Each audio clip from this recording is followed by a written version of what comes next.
Our guest today is a tech founder, inventor, and AI entrepreneur with over 20 years of experience transforming enterprise technology. She's passionate about staying ahead of the curve and helping others do the same by sharing practical tech tips, tools, and innovation strategies to sell smarter, serve better, and save valuable time. Get ready to challenge your thinking, spark your imagination, and have some fun along the way. Tune in as we chat with the self proclaimed nerd who swears she's smarter than her smartphone, Julie Holmes. Julie, welcome. Hello, Mike. Thanks for having me. So, first, I've got how do you know you're smarter than your smartphone? I think I'm smarter than mine, but I'm not sure.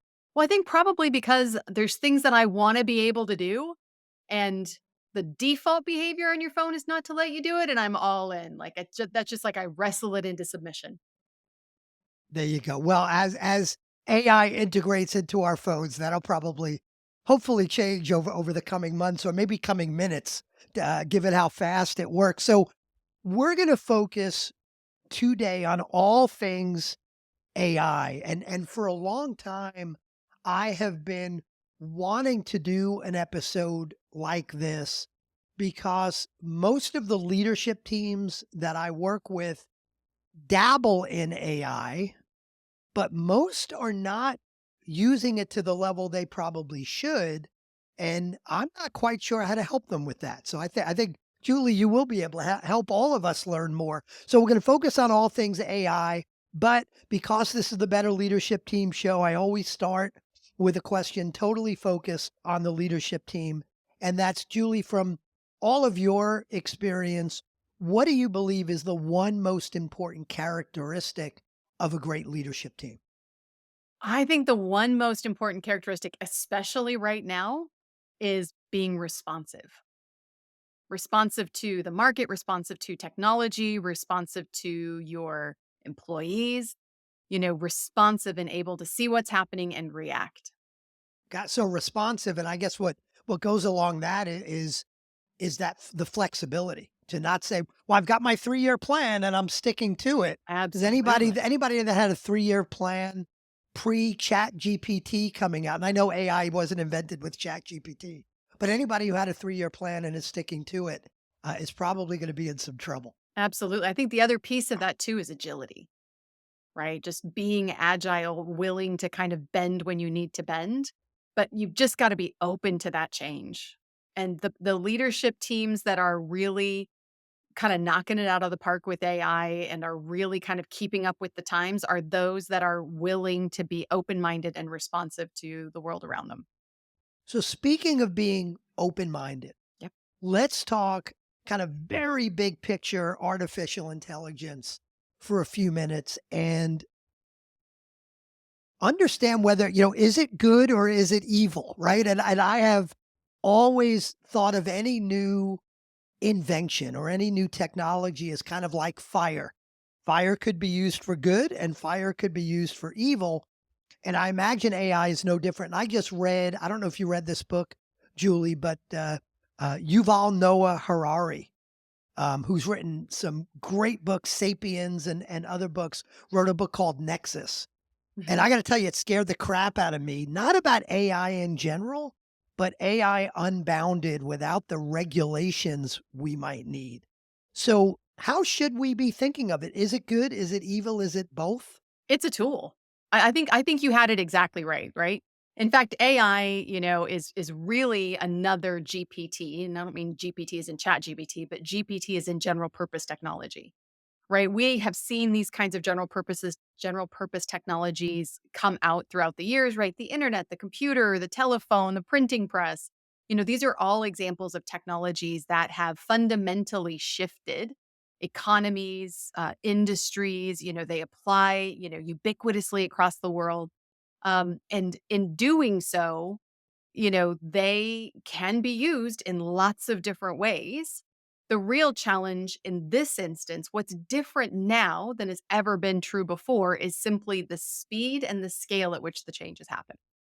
So historically, that change has kind of rippled outward, so leadership teams could keep a handle on it and they could push it down gradually to their teams and to the people in their organizations.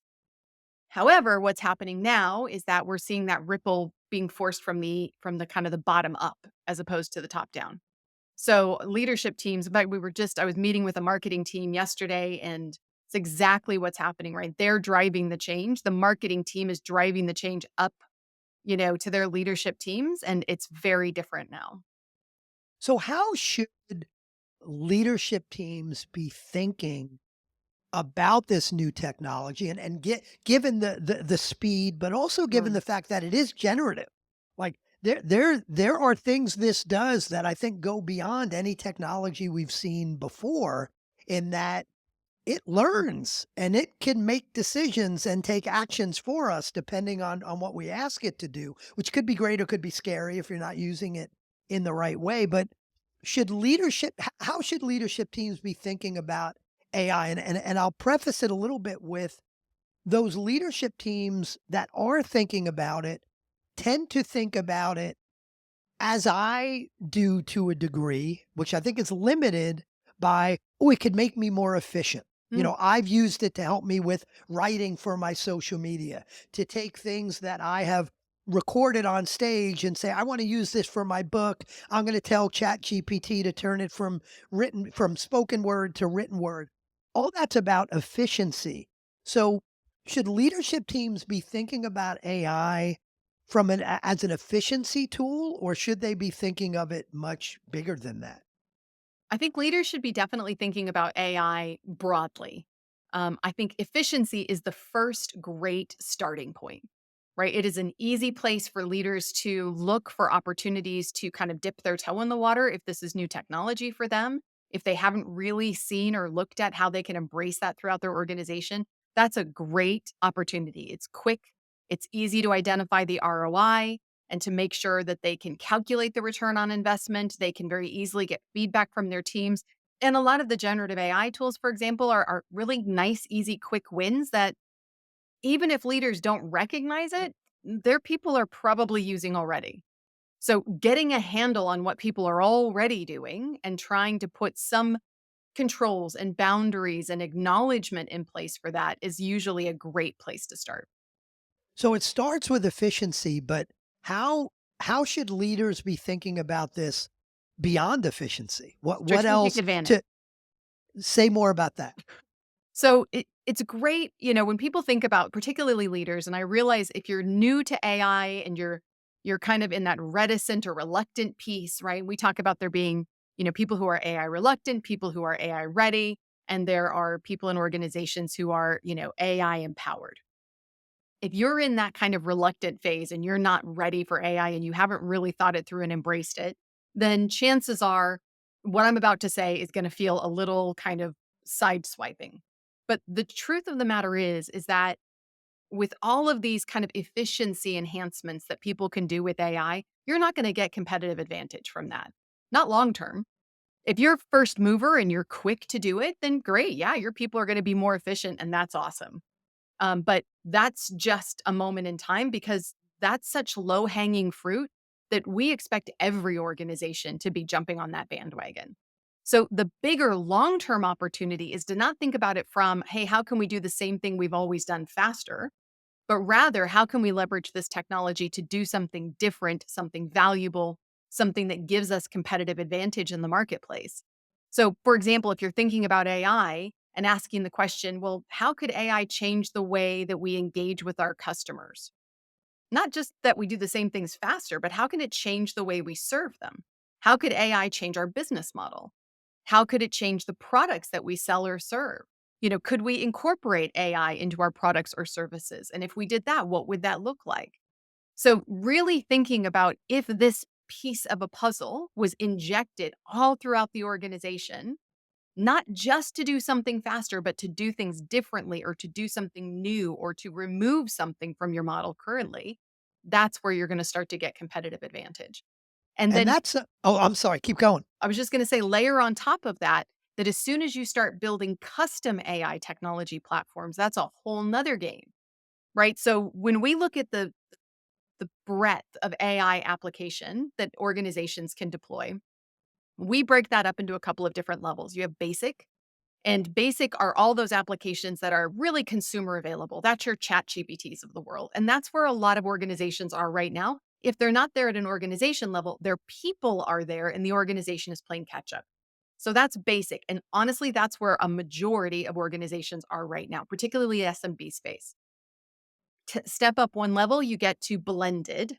And blended is where we start to now tailor those applications in order to take advantage of our IP, our expertise, our processes, our people, and to really take that to the next level. So that might be, for example, a custom chatbot, and we put that custom chatbot on our website. It's using a standard large language model like a ChatGPT behind the scenes, but it's been trained on our user cases, on our support systems, on our policies and procedures, our data. There's another level on top of that, and that's bespoke. And with bespoke, that's where organizations are really creating entirely custom AI technology platforms. So this could be a completely custom large language model, for example. And we're seeing that particularly in manufacturing. I was working with a group of manufacturers not long ago and speaking at a conference, and I would loved chatting with them about how they are bringing in this bespoke AI, everything from computer vision and using cameras and generating data off of cameras that can be leveraged. That's all AI technology, all the way to creating completely custom large language models that are entirely siloed for their organization so that new employees don't have to go through rigorous, month 2, 3 month long training programs. Instead, they can interact and engage with these technology platforms to say, well, how's my inventory today? Which lines should I check or consider? Who should I talk to about that? And all that information is in there and ready for them to access.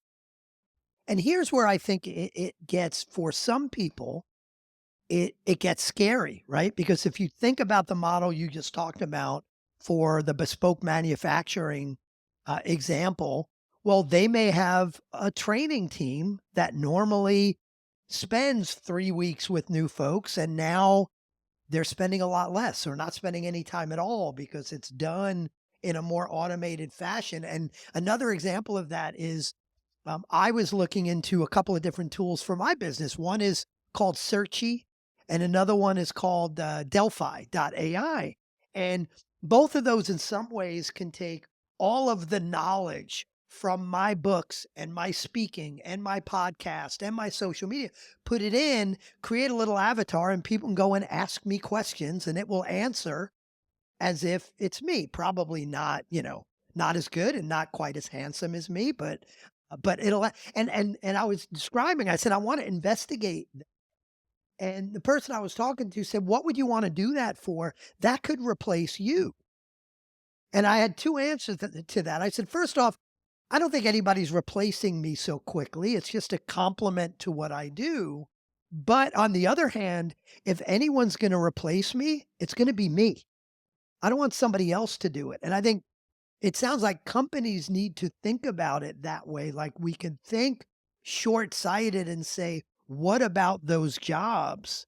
But if we know our competition are doing similar things, we need to think more of what about our company? How do we keep our company ahead? How do we, as you said, how do we use it for competitive advantage? Yeah, I think it's great to remember that this is not the first time we've been around this block. Remember, we talked about those general purpose technologies, and we see the same pattern historically that we'll see today, which is that when new general purpose technology lands in our world, we will see a dip in jobs. We will see a negative impact as people are displaced by this new technology.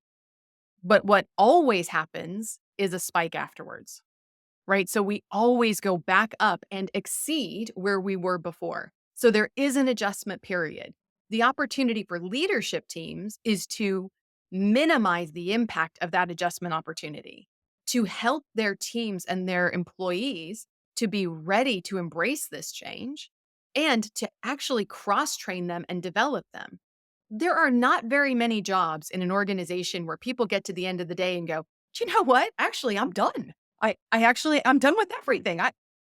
You know what? I'm gonna go home early." It rarely happens that that's the case. And so for the majority of jobs that are, work that people are doing on a day-to-day basis, what what we should be thinking about for them is, great, we've now got this technology platform. How can you leverage this technology platform to get more done and to have less stress at work and to feel less overwhelmed by the tasks at hand? And how do we do a better job of what we're already doing? I mean, that's the other thing too, right? Is improving the quality of what we deliver. Now, will there be jobs that are displaced through this technology? For sure. I mean, let's just think about customer service as an example, right? We think about call centers. There are organizations that are replacing thousands of call center employees with AI. The opportunity then is for them to think about, what else could those call center employees be doing? How can we retrain them? How can we make sure that we're serving our employees in the best possible way, even if that long term service isn't for us? How do we help them and not just kind of chuck them to the curb? Take that beyond just that immediate, like, gosh, there might be a displacement of jobs. I'll throw another consideration out there for leadership teams, which is, how are you going to train people? So if you think about something like sales, and I spend a lot of time speaking to sales teams, that's a big part of what I do. And when we talk to sales leaders in particular, one of the areas that we have to focus on is around, most professional salespeople, just as an example, have often started out their world in business development, or they've started in some kind of entry level sales position. They might have even started in support, and they've kind of worked their way up from there. But they've cut their teeth, so to speak, on these kind of less risky, less personalized, more general purpose tasks, so that by the time they get to a sales professional, they've really got a lot of time and energy and effort and learning under their belt. What happens when we automate those entry level jobs? What happens when we automate those kind of repetitive, low risk tasks? Because those are really the first ones we should be targeting with AI. And leadership teams have to be thinking big picture in terms of, great, if we take this job out, where does this job normally feed? Like, where do we see the progression of people in our organization? And as we know that map of what the movement of people in our organization looks like, how do I prepare these people, either with or without this technology? How do I integrate this technology? What does it mean from the big picture? And they need to be partnering up with their talent and development teams, with their HR teams, with their team leaders. They need to go and get a holistic view of their business so that they can really think about what the bigger implications of all that are. It's a great point, and to that degree, it's gonna change who and how we recruit for those positions. Well, You know, certainly the those skills that we're looking for in recruiting are should definitely change. Right? And, in the past, we might have been looking for somebody who has experience with, software application XYZ. Gosh, we need somebody with experience in Salesforce, or we need somebody with experience in Marketo, or we need somebody with experience with, you know, PeopleSoft, like you name it, whatever the platform is. But, that kind of experience can be taught. That type of, like skills can be learned. The attributes that leaders should be looking for right now are ones they've kind of always been looking for, but they haven't always prioritized. Things like critical thinking, communication, innovation, people's ability to be, again, flexible, agile. Are they open to technology? Are they, willing to grow themselves? Long gone are the days where we could hire somebody that just wanted to come in and push a button all day. We have to become, again, in an age of thinking. We have to grow back into the thinkers that we once were and make sure that we can ingest that technology and really use it effectively. which is such an opportunity because forever I've been consulting and coaching for 35 plus years. Mm, And the first time I was able to put words around what I'm about to say was probably 15 years ago when I read the book E-Myth by Michael Gerber, who talks yeah. about working in the business versus on the business. But this gives us as leaders and beyond just the leadership team, this gives us as leaders a much better ability to spend time working on the business. Because as you said, you don't get to the end of the day and go, I finished, it's 5 o'clock. I magically finished everything I need to do. Well, as leaders, a lot of those things that we don't quote unquote finish, are those more strategic, creative, innovative, working on the business things, which we may never get to because we're spending so much time ro- rolling up our sleeves. Yep. So that so this becomes a wonderful opportunity. Yeah, I think you've hit the nail on the head. If we're using this technology effectively, I talk about, and helping people think about how to apply I talk about that we have three lists in our lives as professionals. We have a to-do list, and that's the list of all the things that we have to get done every single day, right? That's the check mark, all the emails we have to reply to, all the reports we have to run, all the conversations we have to have. So that's all of our to-do list. Then we have a should do list, and that should do list are all the things that we feel bad that we didn't get to that day. Right? So that's a lot of those strategic initiatives like, I kept meaning to do a new onboarding strategy for our employees, or, I really wanted us to have a discussion about this new business line. And then there's this third list, which is this could do list. And the could do list is, gosh, what could we do if we didn't have all the things on our to do and should do list? Where could we grow the business? What opportunities does this open for us? And how do we think bigger and broader than we've ever been able to do it before? So, really starting to prioritize and decide where you'll get the biggest bang for your buck, but also being super conscious and aware not to scrape out the sand and then just let more sand fill in the gap. Like you've got to save space.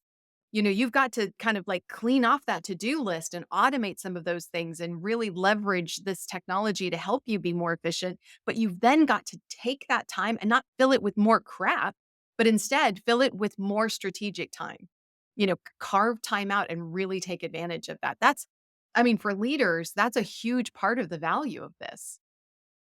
To get more tactical for a minute, Sure. with things moving so fast. I think it was 2 Januaries ago, if I'm getting it right, and depending on when you're listening to this podcast, I may be off. But if it was, January 2022 or 2020, whenever I first heard about ChatGPT, and I had no idea what it was, but all of a sudden people started talking about it. But it seems to me like with every month, 5 years go by and how the technology grows, and not just ChatGPT, but all of the different AI tools. And I guess my tactical question is, with how fast things are moving, like, oh, don't use ChatGPT for writing, use Claude. Claude is much better. Oh, no, use this tool. There's so many tools popping up all of the time. How should how can leaders keep track of all those changes, especially because all of us have day jobs that are taking up way more than full time? And like you talked about your to do list and your should do and your could do. How do we keep up with all the changes? Well, I think the first answer to that is that this isn't a technology first problem, right? You don't start with technology and then look for a place to plug it in, right? What they should be starting with, what all leaders should be starting with, the same things we've said about projects all along, by the way. This isn't new. This isn't a new insight that I'm offering, right? But I've spent over, 20 years in enterprise technology, and it's always start with the problem first. What is it you're actually trying to do? What problem are you trying to solve? Then you identify what the technology platform is that addresses that problem. Now, in terms of keeping up with changing technology, you know, good news is you probably have people in your organization that are already doing that because that's just where they love to spend their time. So there's a real opportunity to find some kind of AI champions or some technology champions in your organization and let them kind of be advisors to you. So again, you don't have to do it all yourself, right? Who in your organization would naturally be inclined to do that? And how do we take advantage of them while giving that person an opportunity to really shine and showcase what their aptitude and their interest takes them to? Then when you start to think about, remember that spectrum I talked about of basic, blended, and bespoke, there's a different time frame on each one of those. Those basic technology tools can be switched out very quickly and very readily, and they're not expensive, they're quick to implement. So if you wanted to switch from ChatGPT to Claude, for example, Great. That's a pretty easy shift. And in fact, you could probably use both of them at the same time. Doesn't make any difference. What you have to be aware of is that those basic tools you could probably change out every 3 to 6 months, is kind of the window of time that we set right now. When you get into blended technology, now you're really talking about kind of 6 to 9 months. You don't want to be changing those out too frequently, and maybe even 6 to 12. And then recognizing that when you get to bespoke AI technology, you're talking about projects. You're talking about building custom solutions.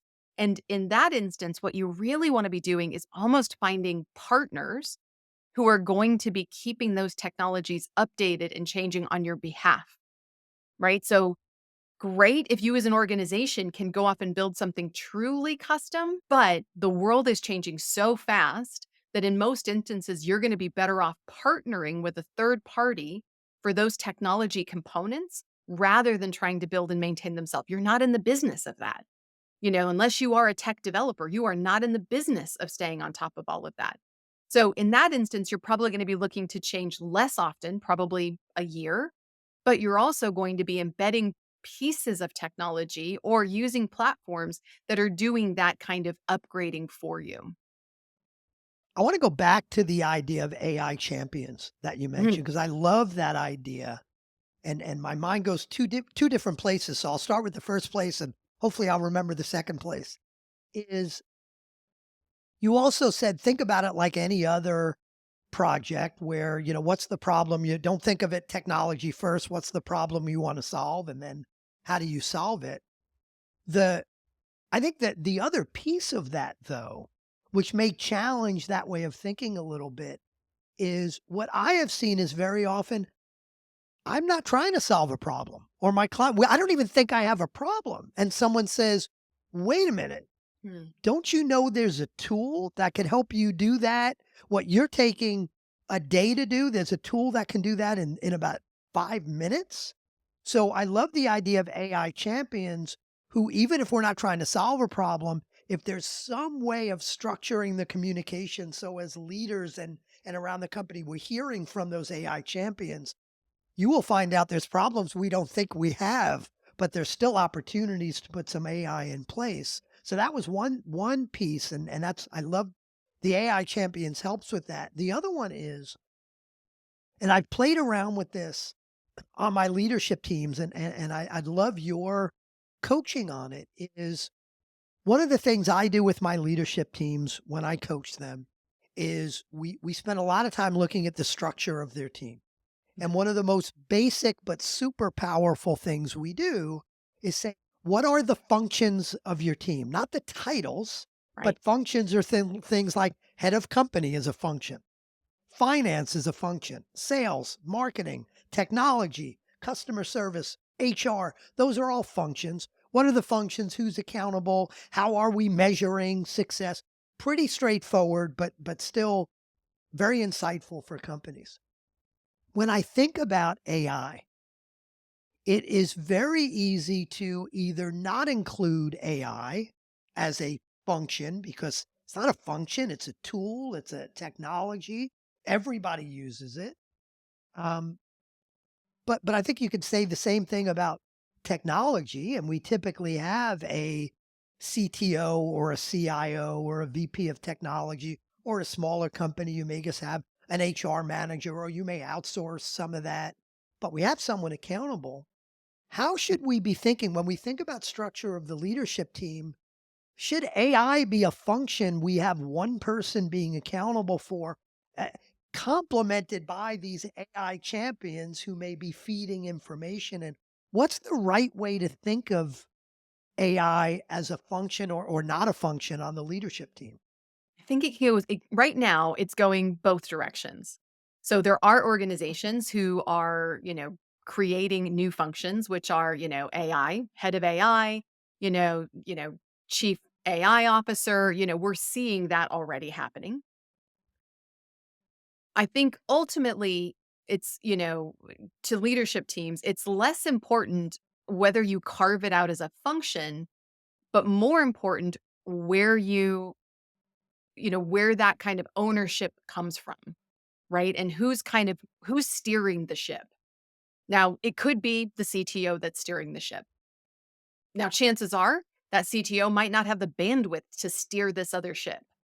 So, it's good to know, gosh, if we're going to give this to the technology function, then we better be super clear that the technology function has the bandwidth and the capacity and the capability to steer this ship the correct way.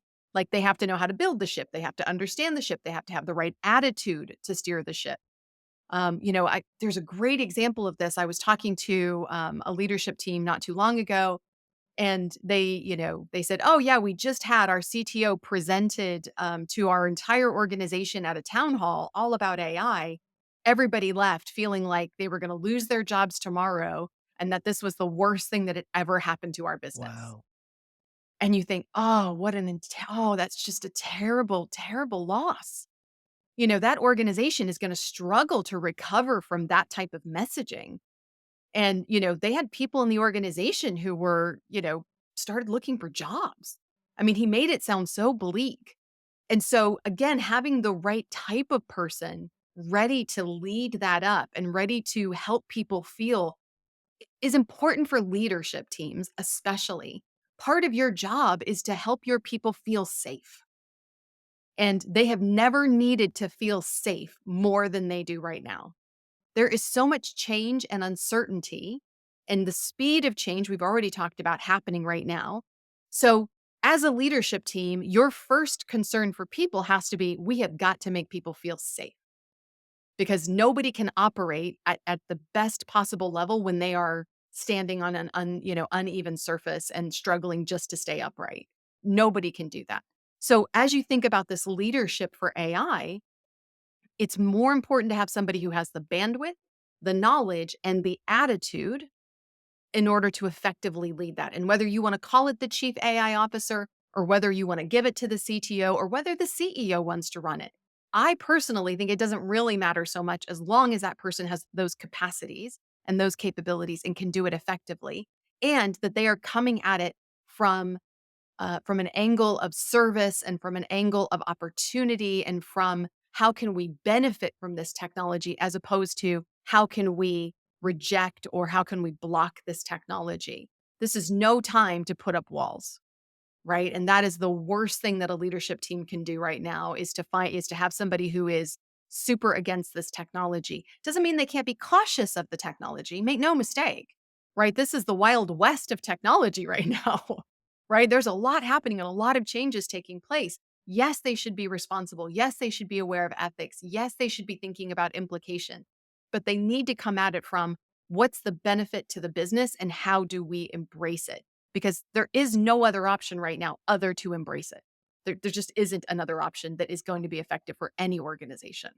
Especially as you said, when you've got folks at the grassroots level that are using it anyway. Absolutely. So why not figure out a way to better support them in using it, which is a much better message than look at all the stuff we can automate. We probably won't need half of you guys.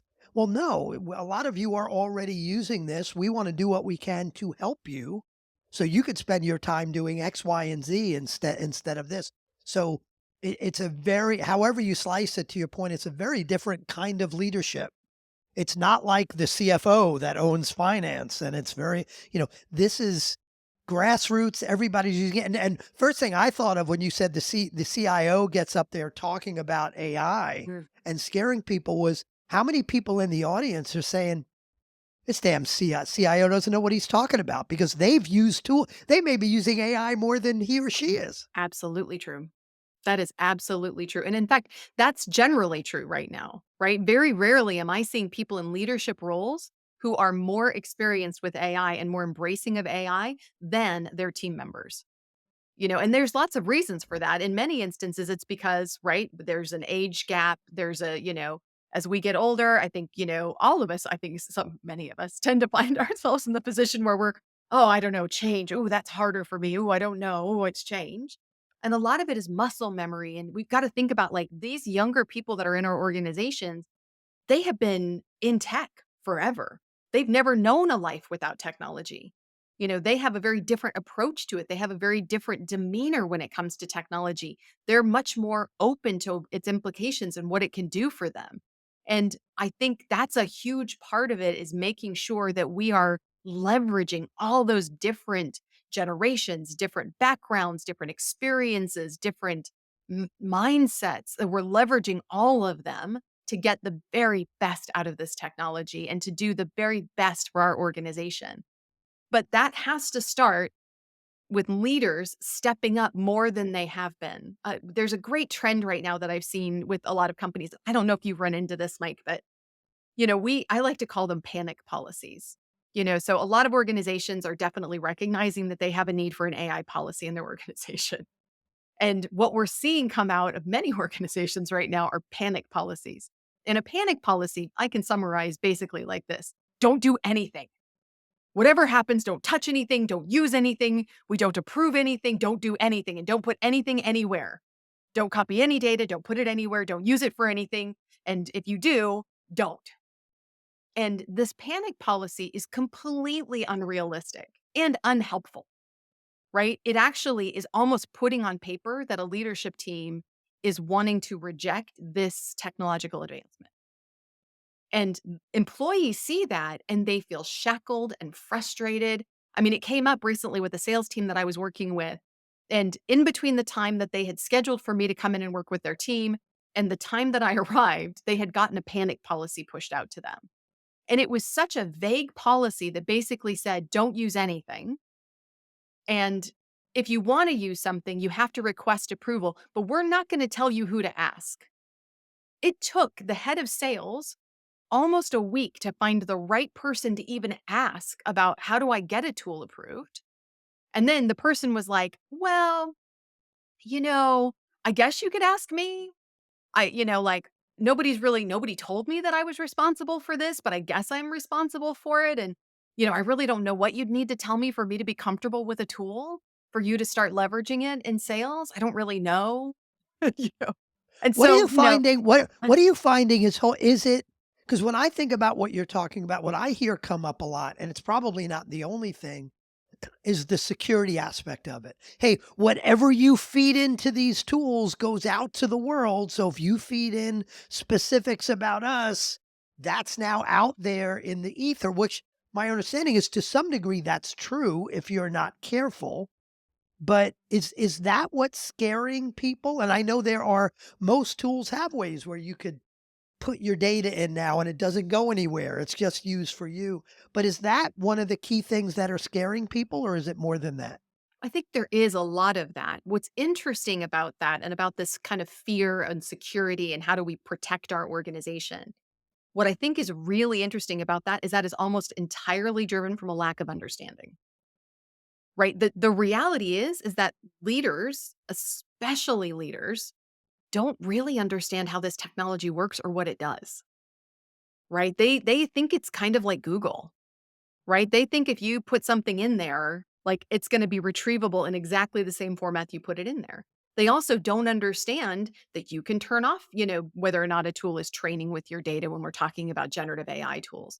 Or they don't understand that there are some technology platforms like Copilot, that are essentially siloed within an organization and have controls put in place. They don't even understand that they should be going out and looking at the privacy policies of these technology platforms and confirming what they can or can't do. And another huge part of that is they're kind of, because they don't feel like they have control over it, they're going to try to exert control. And the reality is they can do that all day, but their employees aren't going to listen. We do an AI readiness assessment, and people who want it can go on my website and take the AI readiness assessment for leaders. But this readiness assessment, one of the questions that we ask is, do you think there are people in your organization who are using tools that you don't know about or haven't approved for use? And 88% of leaders will say, yeah, I think there are people using stuff I have no idea about.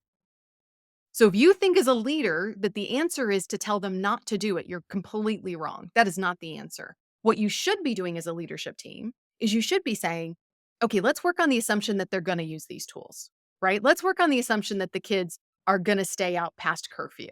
Let's work on the assumption that they're going to potentially go out and have fun that we don't know about. Is it better for us to say, no, no, no, just don't do it? Or is it better for us to say, like, listen, if you're going to do it, here's how you do it safely. right? Here's how you use this technology in a smart way. Here's what it means. Let's make sure you're educated. Let's make sure that you understand which tools we have evaluated and why we're saying those tools are okay. Because a lot of times leadership teams will say like, "Hey, don't use ChatGPT," or "ChatGPT is okay, but don't use Gemini." But then they don't explain why they've made that choice. And people are just thinking, well, they've just randomly picked one tool over the other. So really, I can go and use either one. When there might be very good, very valid reasons. Leadership teams have to be so much more transparent because this is being driven from the bottom up. They have to be more transparent so that the people at the bottom understand and become thinking advocates for the business and become assets to the process rather than people who are circumventing it. And I want to go full circle to your answer to the question, what's the one most important characteristic of a great leadership team? And you said responsiveness.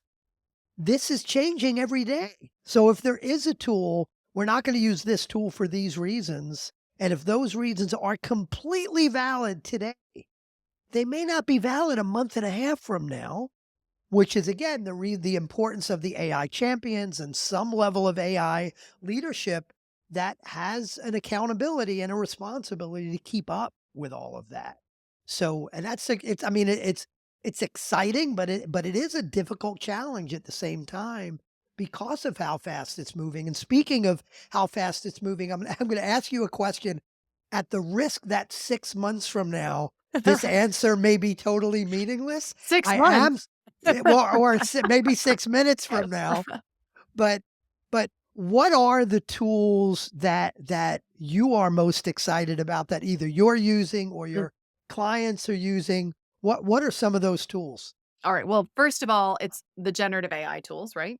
So the chat GPTs of the world, and whether that's chat GPT, whether that's Copilot, whether that's Gemini, just the sheer breadth of that technology to be able to help us do a lot of the busy work that we don't want to do or that isn't in our wheelhouse. So that's really powerful.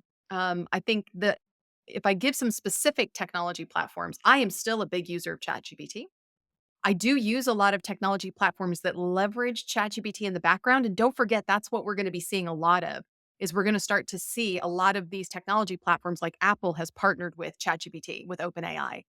So we're gonna start to see a lot of these partnerships forming, and you're gonna see more and more of that, which is good for businesses because it's a bit, not as many tools in the kit bag that you need to manage. I think the second thing is if I'm gonna offer some specific tools that you could go out and play with, I'm a huge fan of Fathom. And this is a great example of applying AI to, something that is really enabling sales teams, marketing teams, leaders to be able to do more and do it better. And Fathom is a tool. Fathom.video is the website. Fathom is a tool that will record any meeting, any virtual meeting that you're having, and it will generate meeting minutes in about a minute. So, at the end of your leadership team meeting, everybody gets meeting minutes, and then you can actually ask questions of the meeting.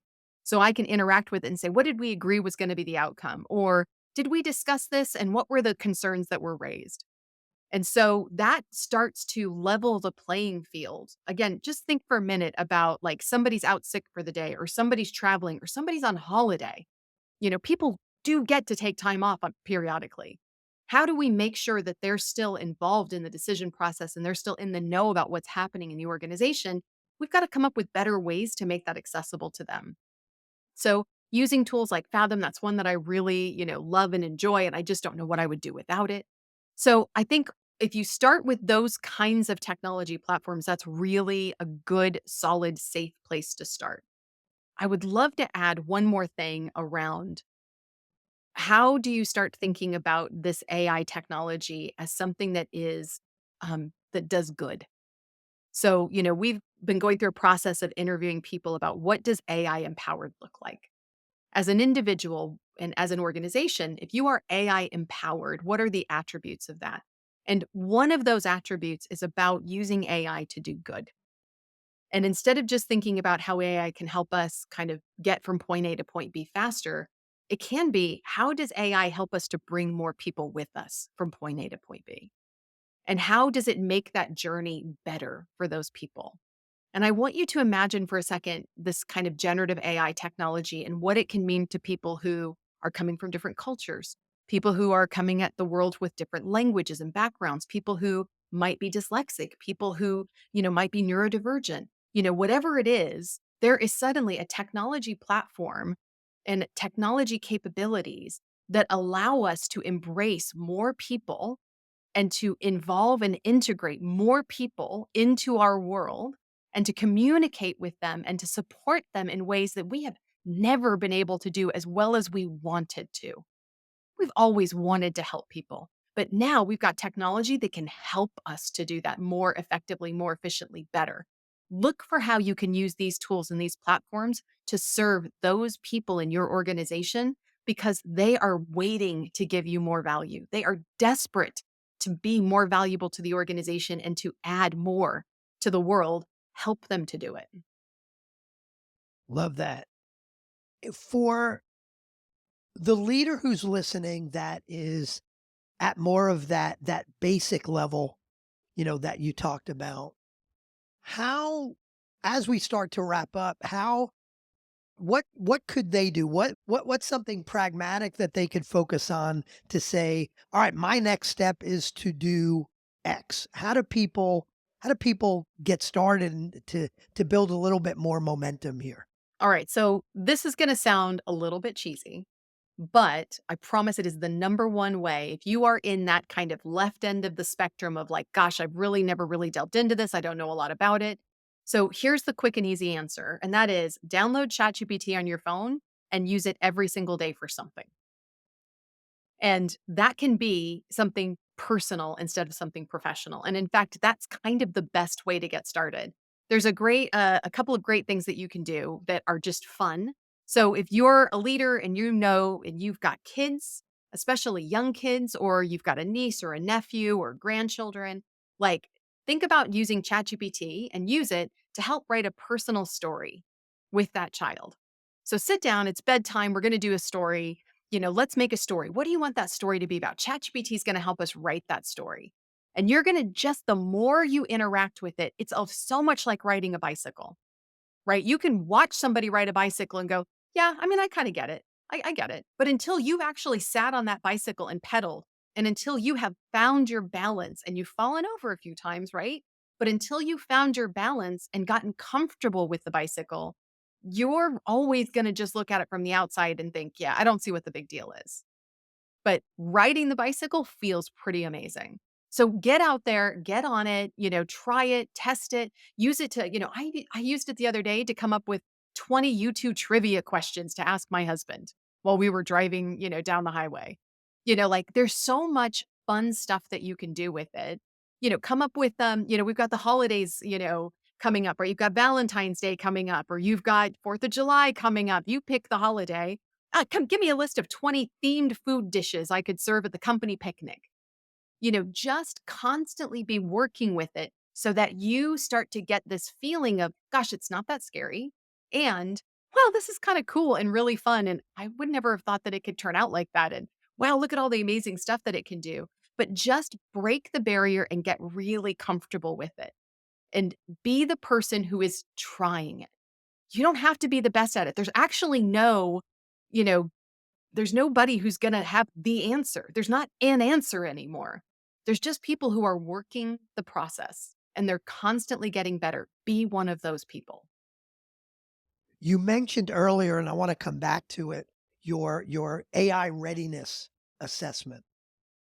Tell me a little bit more about that and give us kind of the specific place people ought to go. And I'll put this in the show notes as well. But tell us a little bit more about it and tell us where people can go to actually take the assessment. Sure.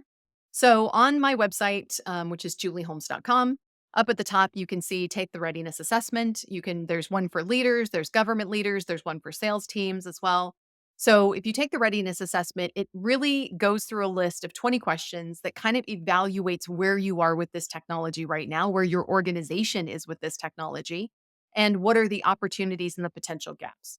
Based on that, it comes back and it gives you some feedback about, okay, here's where you are compared to, the other people that have taken the AI readiness assessment and compared to our professional evaluation. Based on this, here's the things that you can do next. Here's your next steps.